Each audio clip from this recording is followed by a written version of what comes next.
Our next guest is one of the most entertaining heavyweights of all time. With an impressive career spanning such major organizations as Pride K1 and now the UFC, he's fought and beaten a who's who of heavyweights around the world. He now returns to New Zealand to headline yet another card against Derrick Lewis. The Super Samoan Mark Hunt, welcome back to Submission Radio. It's been a while, man. Yeah, man. Thanks for having me on, guys. Appreciate the time. I appreciate yours more, Mark. Really glad that you came on the show. We're very excited. Now, we noticed on Instagram when we were stalking you that you've got a new Juggernaut bike, motorbike. Tell us, where have you taken it so far, and what kind of crazy adventures are you planning to have with it? Oh, man, I love riding. I love riding. I've just taken a V-rod, and just changed it. Did a little tweaks to it. The guys at DGD Customs, they did a real good job. They did it in a week, so they're awesome guys, and they know everything about bikes. I've been riding with a couple of mates of mine, and just it's riding Harley, especially at home. It feels really good to me because it's time for my relaxation, and I can just put on the helmet and just start cruising. It's awesome. It's one of the best feelings in the world. It's like I don't know. It's nothing like fighting, but riding is good. Yeah. Get away from it all. Another thing that we noticed and MMA fans noticed was a crazy new action figure that was naked that was created of you that you shared a picture of on Instagram. Now, you asked the question of why would you do this to me? Have you gotten a response? Is it safe to say you won't be buying it for the family this coming Christmas? Well, to be honest, mate, my lawyer friend is messaging these Chinese company and just letting them know how I feel. It's not a good thing to make dolls up when you don't have the permission to do it. Mm-hmm. But we'll sort it out. A short letter will fix it up. Ain't no problems with that. Yeah, I mean, it was such a bizarre figure. What was your reaction when you initially saw it, and how did you find it? How was it actually brought to your attention? How did you find out that this thing even existed? Well, to be honest, when a fan messaged it, and he goes, "Have you seen this 12-inch figure?" And I didn't even know. I said, "What? What are you talking about?" I had a look, because I'm kind of active on my page. And then when he messaged me, I had a look, and I was like, "Oh my God, what is this rubbish, man?" So you got this guy. He's got detachable hands. I didn't even. To be honest, I don't know if that's a real doll, but that's what he said to me. And he said it's got detachable hands. It's got a freaking 5-inch dick, which is not. It's not good for me. It should be at least 9 inches. At least it should be 9 inches. Fucking 5 inches, man. I mean 5. It's disgusting. So I was like, wait a minute. Well, if the hands are detachable, why wouldn't you give me a detachable dick? I can put on bigger ones. And anyway, I was just having a laugh with it. He said, yeah, but you know what? I got my mate onto it, and then we'll be sorting it out soon. So I think it's a Chinese company that does it. Yeah. Imagine it just becomes massive in China. It just becomes one of the best-selling toys over there. That would be some trouble. Now, let's talk about a sex doll. Yeah. You just become a huge celebrity in China. You don't even realize it until 10 years from now when you go up there. It's everywhere. But anyway, before we get to this big fight with Derrick Lewis at UFC New Zealand, we want to get your thoughts on last weekend's title defense where Stipe was able to quickly beat JDS to retain his title. What did you think about the way he was able to do it? Well, I only watched the highlights of it, and I think I think Stipe is a clean fighter. I don't think he's cheating. I think he's a great champion, and I underestimated him. I made a lot of respect when I fought him, and he deserves to keep the bout. He's worked hard for the bout, and I mean, the fight that I saw, the highlights I saw, was kind of a decline for JDS. I thought he would come back a lot stronger, but who knows? They're both great fighters. They both beat me, so I can't really complain about it. You know what I mean? And then, all I can say is, well, that was a great fight, and the better man won. Yeah, and we know that you had some tough circumstances regarding your weight cut leading into your fight with Stipe in Adelaide. Is that sort of a rematch that you're gunning for, that you want, assuming you do beat Derrick in New Zealand? Well, I'd like to rematch with JDS and Stipe, both of them, because I'd like a rematch of both those guys. All the guys I've lost. I mean, I lost a rematch against Alistair Overeem, but everyone knows he's a fucking cheating cocksucker anyway. So that's the problem these days. The problem these days is they're all on fucking steroids, and 80% of them need to be fucking checked. I mean, the interesting thing is the way the division is right now, with Cain Velasquez not being back yet and Verdum and Overeem fighting, a dominant win over Derrick could see you ending up with possibly another title shot. I'm just wondering, have you thought about if the UFC would actually give you another title shot after the lawsuit and sort of having an uncertain relationship with them? Well, I don't know. Like I said, I don't even. And nothing's certain these days. UFC can fire me whenever they want. The thing is, like I said, I'm only doing my job as my contract allows me. And the reason I tell this with the UFC is because, like I said, all I'm asking for when I sued them and everything was an even playing field. I spoke to Dana before all this shit happened and said, I need you guys to make this right. You promised he was going to be clean. I did say that he looked like he was juiced out of his brains, but, he weighed less than me, I think, 500 grams of heavier than me, and he still looked like he was 3 times my size. It's just, like I said, me being going on about steroids and everything, it's illegal and they shouldn't be doing it, and all I'm trying to do is get an even playing field here these days. I still don't think it's the UFC are doing enough about this sort of shit. So, a lot of the fighters I see are declining because, they look like they were on the juice and the next minute they're not the same fighters. Well, yeah, because they're getting caught these days, these juice monkeys. So, yeah. Like I don't know what's going to happen with fighting. I mean, with the UFC, whether they might fire me today or tomorrow. I mean, who knows?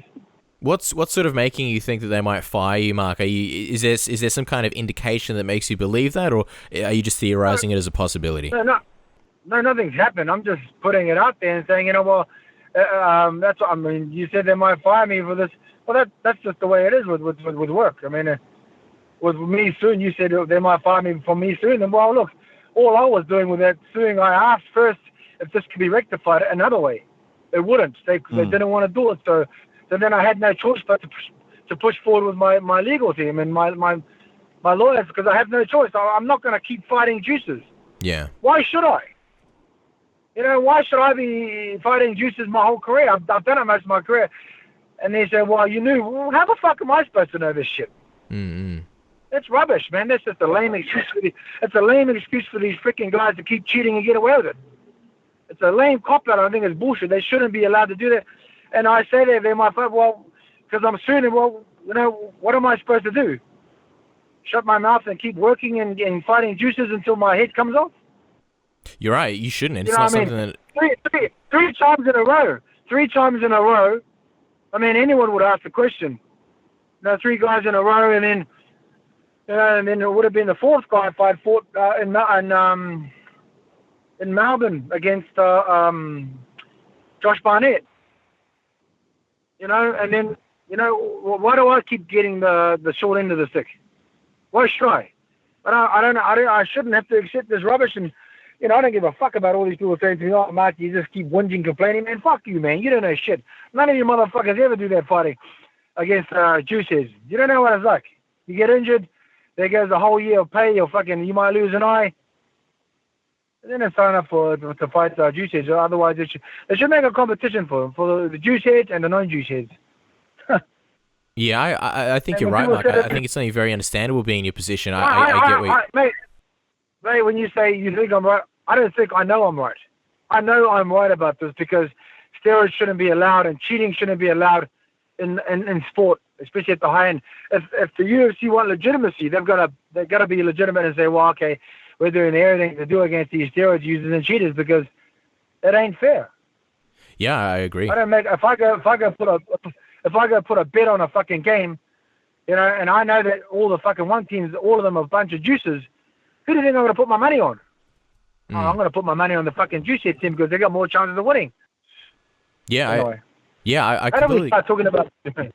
I'm just curious, Mark. You mentioned before about, if the UFC were to fire you, if that were to happen, what would your reaction be? Would you be happy because you would then have the opportunity to explore other options, or are you hoping that this somehow gets worked out and in some capacity you can fight in the UFC and keep fighting? Well, look, mate, I have done nothing wrong here.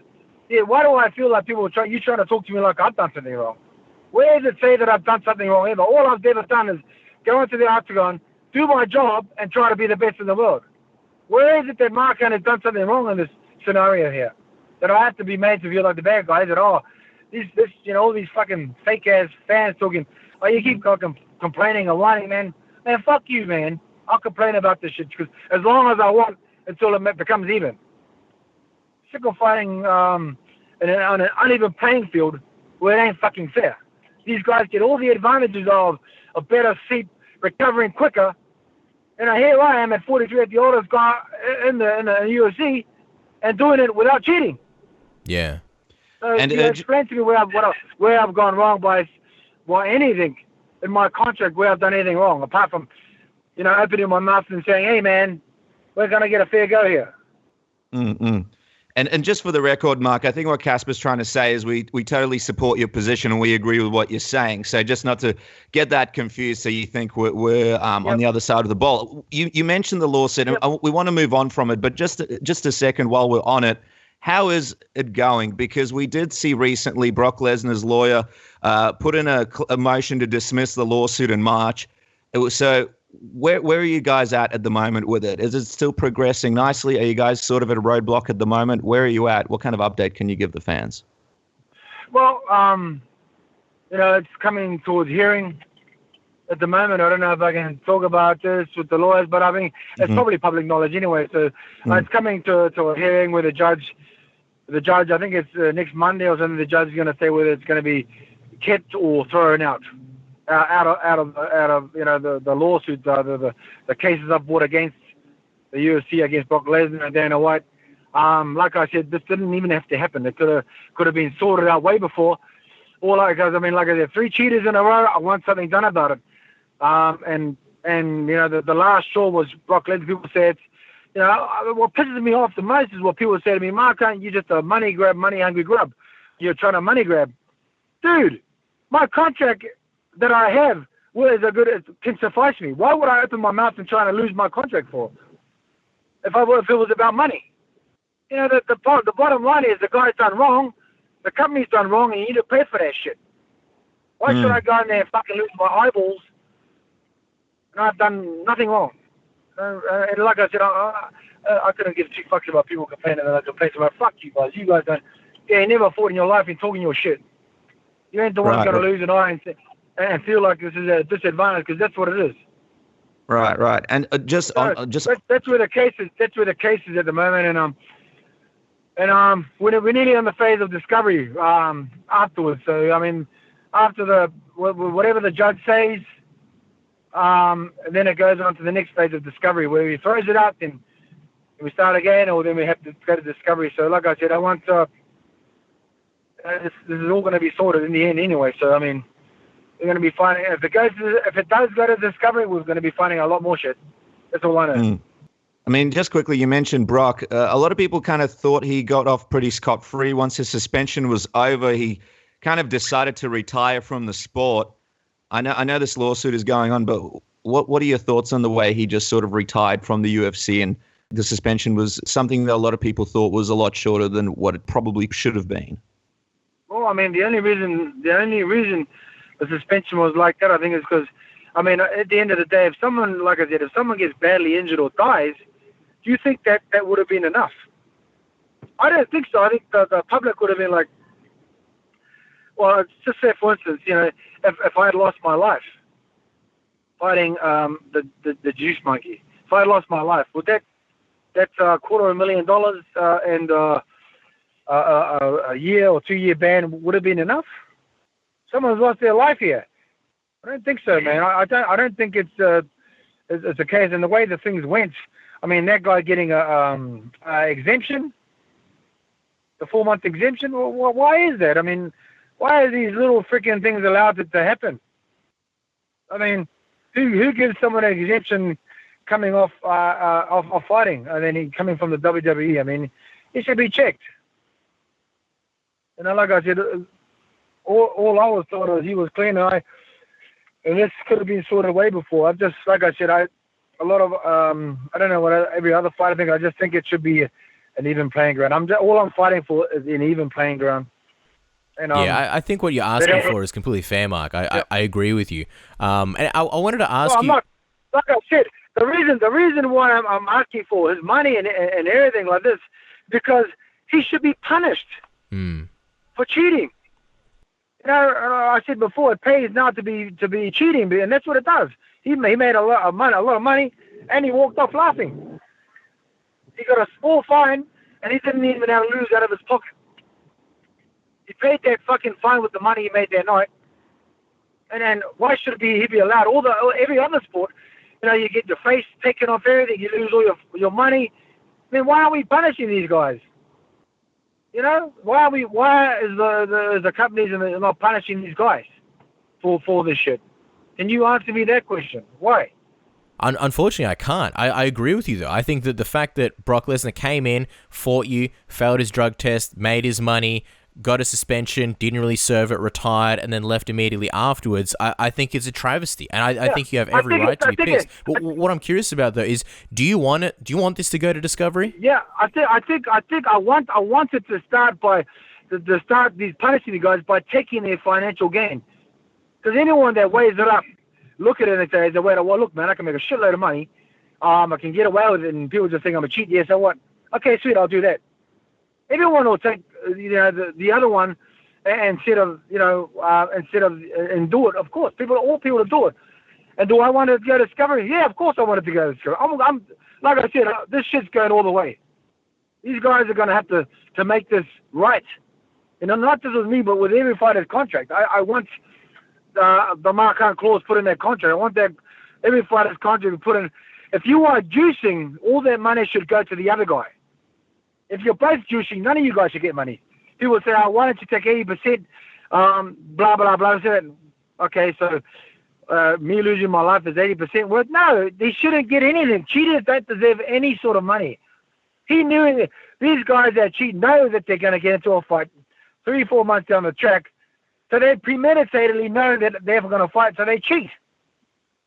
So what did they say? It's like someone going to rob a bank. They plan it out, they premeditate, they go and rob the bank, and they get the money.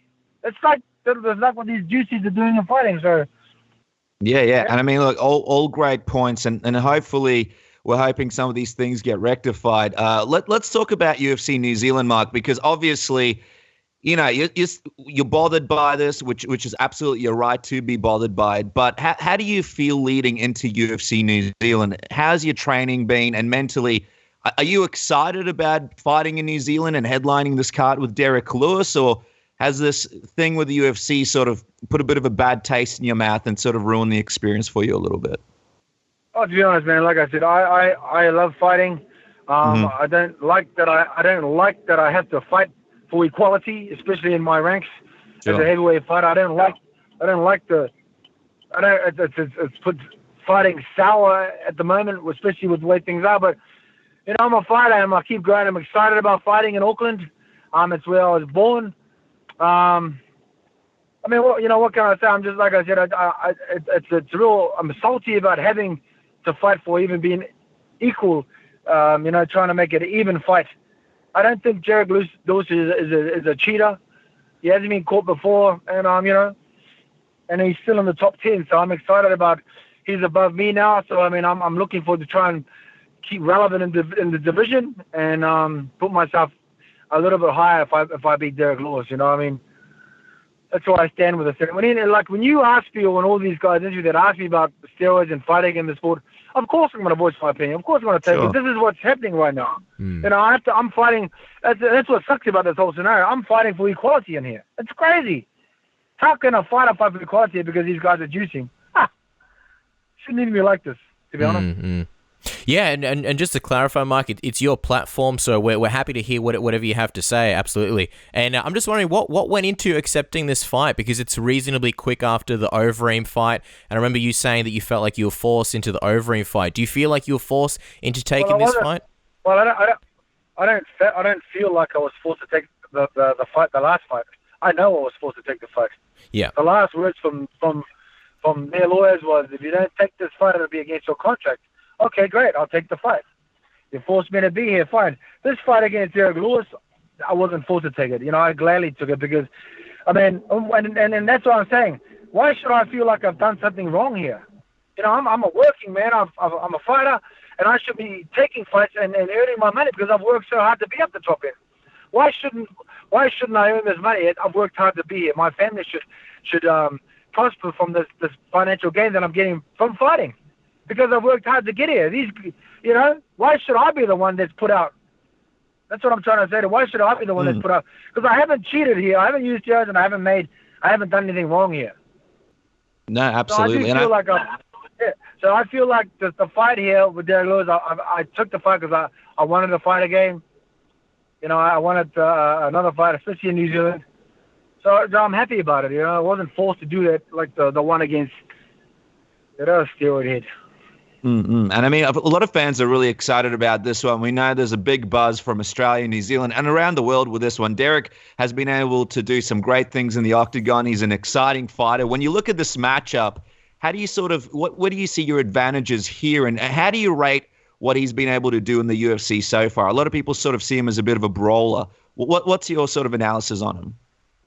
Well, I mean, I don't have nothing bad to say about Derrick Lewis. I mean, he's not the first main point is he's not a steroid head. Well, I don't know of it. He hasn't been caught. But it's even. It's going to be an even fight, and that's the main thing about it. I mean, my biggest thing is about it being even, him not being on the juice. And the next thing about him is, you know, he took his life from a negative to a positive like me. You know, he's had a bad childhood. Things have gone wrong for him, but he's used fighting to change his life like I have. So, I mean, I can't say anything bad, but give him props. So, you know, in the end, he's pretty similar to me in the end. What would you say is your prediction for the fight, Mark? From you know, you obviously have a lot of respect for him, from everything that you see from him, and you say it's very even. How do you see this one going? Well, I need to win this fight. So, regardless of respect, I'm going to go and try and put his head outside the octagon. I'm going to try and knock him out, of course. That's the game plan. I'm just going to keep it simple. I'm just going to go and hurt him and put him out and then move on. And Mark, before we let you go, we also want to mention your brand Juggernaut. Obviously, we spoke about the bike before, but up on the website, there's a variety of great merchandise, including T-shirts and hoodies. And we even saw Nate Diaz was wearing one of your T-shirts the other day. So when it comes to fans listening to this, we know there's a couple of new pieces out there, and it's pretty cold over here in Melbourne and across Australia. What are a couple of pieces of merchandise that stand out to you that you like, that you can sort of tell the fans about, that they can go check out on the website after this interview? What are a couple of pieces that are your favorites that stand out to you that you can sort of mention fans to check out? You can go and check out all my gear on www.jugnt.com. Check out all my fight gear on there. There's hoodies there. They're all good quality. I've got a good partner in Melbourne. They do all the AFL and basketball stuff. So Dave and them from down there, they're good. The quality is good. I mean, like I said, it's a business, and I've been working on it for a long time, for a while. And I've had a lot of, like my career of fighting, I had a lot of hiccups with it. But like any good thing, it's going to be, you know, I've kept working at it.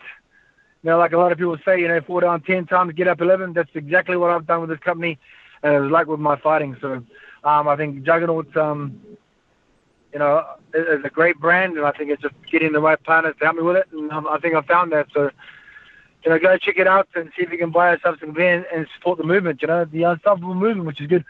Going to be looking at doing a lot of big things with Juggernaut in the future. So we're talking to Diaz and his crew about doing you know, a shirt or something together. Oh, wow. So, you know, yeah, so we just it's good though, you know, just progress and work, so it's good. Well, there you go, guys. It's a freezing cold winter. The thing about it. Yep. Yeah, the thing about Juggernaut, like I said, I've done it 4 or 5 times. I've been ripped off 4 or 5 times with the brand, but you can't get rid of it. It's still coming. I think it's a testament to you and your career, Mark, and the way that you've always sort of bounced back and kept on coming. And I mean, I'm excited the fact that you might be doing something with the Diaz brothers and, you know, doing some kind of joint T-shirt. So that's great. It's freezing cold here in Melbourne, so make sure to go to jugnt.com. Grab a jumper, grab a hoodie. Make sure to follow Mark on Twitter at MarkHunt1974. Like him on Facebook. Always a lot of fun stuff there. And of course, watch him take on Derrick Lewis at UFC New Zealand, June 11th. Tickets are on sale now via Ticketmaster. And Mark, we really do appreciate you coming on the program. We appreciate you obviously voicing everything. We support you 100%. So we're always with you. And again, thank you so much for your time. We really appreciate it. Yeah, I appreciate you guys having me on the show. Thanks so much. And guys, I mean, a lot of the fans have been writing to me on Facebook. I can't message back. I've been blocked on there, so you probably just see me looking at your message, but I can't reply back because Facebook has blocked me. So I think it's another 3 months when I can get back on. But thanks, guys, for the time, and we'll catch up another time. Thank you so much.